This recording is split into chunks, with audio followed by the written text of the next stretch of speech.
Now, the Three Martini Lunch with Greg Corombos and Jim Geraghty. And welcome, everyone, to the Tuesday edition of the Three Martini Lunch. Along with Jim Geraghty of National Review, I'm Greg Corombos of Radio America. We have good, bad, and crazy martinis for conservatives today. And if you're looking for a detailed breakdown of the House Republican bill on Obamacare, not today. We need a little time to digest things like that and see how important things like the Congressional Budget Office score play out. So there's plenty of time for that. But today we've got three excellent stories for you nonetheless, starting with the good martini. Let's go to the Politico story on this. President Donald Trump on Monday retreated behind closed doors as he reissued his travel ban executive order with significant concessions adopted after his first directive was halted by a firestorm of controversy and a fusillade of legal actions. Wow, the thesaurus is widely in use over there at Politico. The new order exempts existing visa holders from travel limits and removes Iraq from the list of 7 Muslim-majority countries whose citizens Trump barred from entering the U.S. in a hastily signed and chaotically implemented order issued just a week after he took office. The new order will put a 90-day hold on issuance of visas to citizens of 6 countries: Iran, Libya, Somalia, Sudan, Syria, and Yemen. It also stops refugee admissions worldwide for 120 days. So clearly Politico is not subjective at all on this story. Jim, it looks like there's a lot more thought put into this one, more details, more supporting evidence for it. We made the argument that despite what you thought of the order, Trump had the legal authority to do what he did before. It looks like he's on even stronger ground now and in a way that should create less controversy. I'm looking at the Washington Post editorial board here. You know, remember, democracy dies in darkness. So you have to turn on the light a little bit brighter as you read the Post these days. And all this, Mr. Trump's second order may be on firmer legal footing than the first, but it's no less counterproductive. Okay, what I take from that is that we can't find a legal objection to this. Right? Because if there was one, they would bring it up. They're not going to cut them any slack on this. So if they can't find that, that's pretty good. So now we're in the, well, you don't think it's a good idea. Okay, I think we all kind of figured that from the editorial board of the Washington Post. I think what jumps out at me, the ban, while doing virtually nothing to deter terrorist attacks in this country, aids the recruitment efforts of the Islamic State and other extremist groups by substantiating their case that anti-Islamic bigotry thrives in the United States. Greg, I'm a little tired of being told that ISIS recruitment is all our fault. Right. At any point, can we blame the people who join ISIS for saying, hey, I don't know if you noticed this, these people behead people, right? They set Jordanian pilots on fire. They try to wipe out the Yazidis. They steal girls and kidnap them into sex slavery. And you sign up with that. Well, America's being unfair. America's really being discriminatory. So I had no other option but to join the world's most notorious terrorist group. You want to talk about infantilizing the Muslim world. You want to talk about just, not holding anybody responsible for their actions. Hey, look, I got my beefs with Trump and the way he goes about things. I think the rollout of the first executive order was a train wreck from start to finish. But we have the right to pursue the policies that we think are going to protect us most. And we can't spend a lot of time sitting here thinking, well, how is the average angry young man in Cairo going to feel about this? Right? We can't, this might offend them. And the only way they could deal with that offense is by joining a terrorist group that's trying to kill us. No, this is not the way the world works. At some point, you have to blame the people who join ISIS for the decision to join ISIS. So if this is the strongest argument against the travel ban, then it doesn't really move me. And also, worth noting, all of these things are pretty much temporary while we work out better vetting and screening procedures, which is anybody opposed to vetting and screening procedures? Does this seem like, are we actually continuing an open door policy, which, come on in, we'll check you out later? No, this is perfectly logical. This is perfect sense. If you don't like the way Trump rolled it out, fine. But they did their homework on this one. Look what happens when you consult with lawyers at DHS. All of a sudden, the other side doesn't have any easy handholds to argue against this. So I like everything that's in it, particularly the steps on Iraq, helping out our old translators, people who have helped us. Looks like obviously that was Mattis weighing in on that. Look, this is a major step in the right direction for the Trump administration. So I'm going to salute them for getting it right the second time. And look, for almost any policy you do, it's not like these things are etched in stone tablets. You can go back and change these things. An undisputed good job, Trump administration. I much prefer careful, deliberated, gradual rollout of these big policies rather than surprise on a Friday in order to mess up airports as much as humanly possible. Or our weekends with all the coverage and all the protests. So that was also very welcome. Mattis weighed in. No report here if tears were involved, but he got his way. So I'm coming to you with tears in my eyes. And that was an original story from Iraq. Jim, just as an aside here, we talked about the Post, and the next story we're going to be quoting from the Post as well. Did you hear the exciting news that they're going to make a movie now out of the Pentagon Papers called The Post with Tom Hanks and Meryl Streep? I'm sure lots of conservatives will flock to that one. Yeah, it seems like a really odd time to do that. I guess the idea is, the heroism of leakers and things like that. We've already, is it just some rule that every couple decades Hollywood's got to make some sort of film glamorizing the Washington Post? I guess so. The other thing, can we, it's actually to give credit where it's due. You want to see a fine film about journalism. Shattered Glass, starring Anakin Skywalker, a.k.a. Hayden Christensen. It's actually about the New Republic and Stephen Glass, the guy who made up stories and did not get caught for a very long time.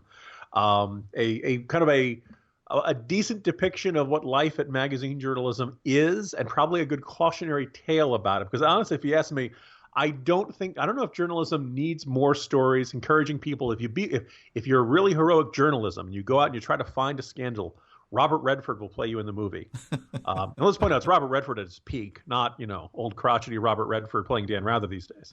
But instead, the idea of, Tom Hanks will play you and all that kind of stuff, you end up glamorizing the wrong kind of journalism. I salute Shattered Glass as a fine cautionary tale of too much praise to a young journalist who, by the way, all of his lies tended to comport with a liberal worldview. The stories about CPAC and things like that. So that's our film corner for today's Good Martini today. That's fascinating. I don't know if I'm more surprised by the fact that I wasn't aware of the Shattered Glass movie or that Hayden Christensen actually made a third movie somewhere along the way. Oh, my goodness. You'd actually walk away with this and say, wow, George Lucas is terrible. Now, maybe Hayden Christensen is this whiny, emotionally manipulative, pathological liar. And if that's the case, then he's just getting typecast. But he's actually really good in this, and it'll make you look at this and say, "Wow, George Lucas can't direct actors to save his life." All right, on to the bad martini now, and this is also from the Washington Post, with a little help from Ed Morrissey over at Hot Air. Ed writes, in case anyone wondered what the Kim regime was up to yesterday, the North Korean state-run media would like to clear up the confusion. The simultaneous launch of 4 mid-range ballistic missiles was a practice run for the war that Kim Jong-il insists is coming, a little target practice using Uncle Sam as a bullseye. The firing range practice got a significant response from the U.S. that raises the stakes for both China and South Korea. Here's where the Post comes in. North Korea was practicing to strike U.S. military bases in Japan with its latest barrage of missiles, state media in Pyongyang reported Tuesday, and it appears to be trying to outsmart a new American anti-missile battery being deployed to South Korea by firing multiple rockets at once. Kim Jong-un presided over Monday's launch of the 4 missiles, quote, feasting his eyes on the trails of ballistic rockets, the Korean Central News Agency reported in a statement that analysts called a brazen declaration of the country's intent to strike enemies with a nuclear weapon if it came under attack. The KCNA also said, quote, if the United States or South Korea fires even a single flame inside North Korean territory, we will demolish the origin of the invasion and provocation with a nuclear-tipped missile. So clearly, they're not rattling the saber at all. Jim, it's one thing to wonder if they could reach the west coast of the U.S., American targets, as well as our own allies in South Korea and Japan, a lot more concerning. This is this sort of thing I could easily see the Trump administration doing as a potential solution to this perpetual crisis on the Korean Peninsula. So China, more than anybody else, has leverage over North Korea. They may not have perfect leverage over North Korea, but we know Chinese aid is basically what keeps them economically functioning. The idea of how much North Korea is grateful or respectful of China is debatable. If I remember correctly, there's one rail line that connects China and North Korea on their border. And so they sent over aid on a train one time. It went across the border, and then the engineers came walking back. And the Chinese officials like, what happened? And the engineer said, they decided to keep the train. North Korea is like, even the Chinese find North Korea crazy and unpredictable and disruptive and all that stuff, but they have much better influence over them certainly than we do or South Korea does. China doesn't like seeing Japan and South Korea militarized. They don't like seeing defense buildups. They don't like seeing a more aggressive or assertive posture, and they don't like the various anti-missile systems we're trying to install in the Pacific Rim. Well, China, if you don't want people to militarize, then you got to do something about the maniac who's living next door to you, right? Because all of those missile defense systems and that defense buildup could cause a headache for China someday. But if you don't want them to do that, then you got to lean on your crazy little buddy. You've got to do something about this. Otherwise, America and Japan and South Korea and the rest of our Pacific allies just aren't going to have a choice. We're going to have to do these sorts of things. And I could see the Trump administration kind of trying to put that decision in front of Beijing and say, look, guys, your decision how you want to handle this. We would rather not deal with North Korea. We know you have a better relationship with them. We know you have a better chance of talking them down before somebody gets seriously hurt. But if you refuse to do that, we have no choice but to do this the hard way and build up our defenses, and we know that aggravates you. I'd be curious about how the Beijing response would be to that, and it sounds like the sort of carrot and stick approach that I could see the Trump administration attempting. In addition to film reviews, you get proposals for, Pacific Rim peace. It's a full-service day at the Three Martini Lunch. I like it because there's always been a little footsie with China about this, but there's never been a ton of pressure on them. It's always just kind of hoping they would do it rather than creating incentives for them to do it and giving them really good incentive to do it. But let's move on to the crazy martini now, Jim.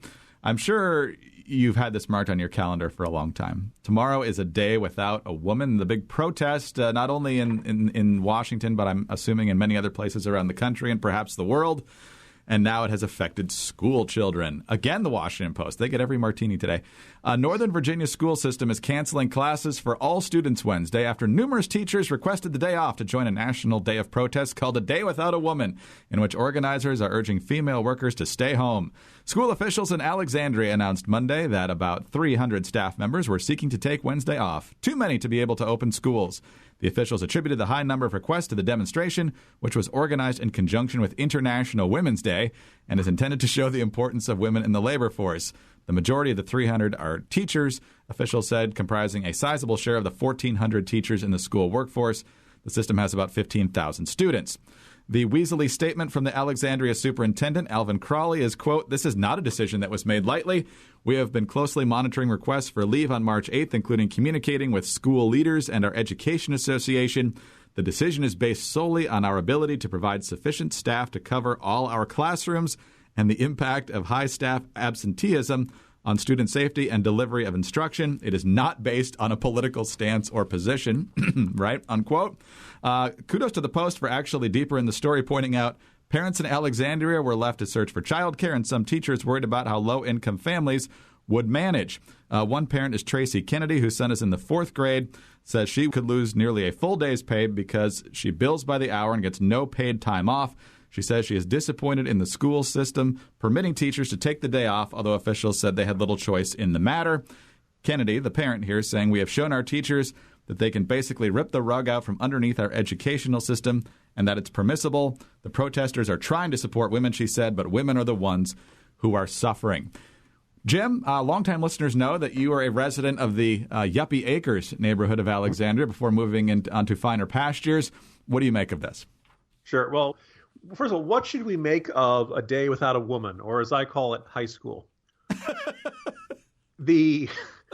So on the one hand, look, I'm not enough of a male chauvinist to completely deny that women have it rough. Women get treated badly by bosses sometimes, by other males sometimes. It is not easy to be a woman.